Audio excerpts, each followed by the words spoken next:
There's one fucking thing that Shallow Chell cannot fucking stand. It's when governments fuck around with good people. You're going to want to check out this interview I've just done with John Armfield, veterans advocate, people's first candidate for the seat of Fadden in Queensland here, and a really interesting guy with a 20-year military career who stood up in front of the BLOB and told the BLOB what its fucking problems were. Now he's running for politics. You're going to find this in my link tree. Here's a clip of it now. Long form interview coming out shortly.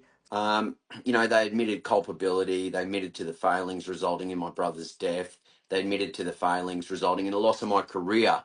5 days before they kicked me out medically, they said, John, errors occurred and they kept occurring. If those errors didn't occur, you'd still be serving. And I said, reinstate me, stop my medical discharge. To which they're like, but look at the state you're in.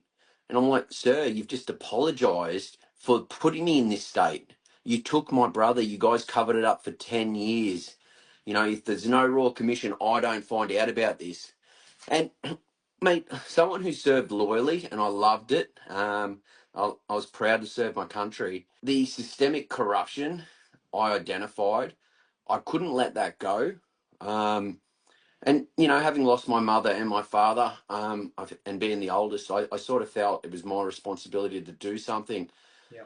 I've sat through suicides of my mates. I've sat through the funerals, the ramp ceremonies overseas.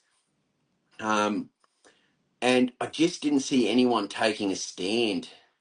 So I spoke at the Royal Commission in 2024. There's a lot of media articles out there. I spoke on a current affair. I spoke on a couple of podcasts, military-based podcasts. And, mate, the people coming out of it asking for help at the moment. You thought the building industry was bad right now. Wait till you see how fucked up the military is. This interview will be released in full next week. It's a really important piece of history for the record, and John's story is one you're not going to want to miss.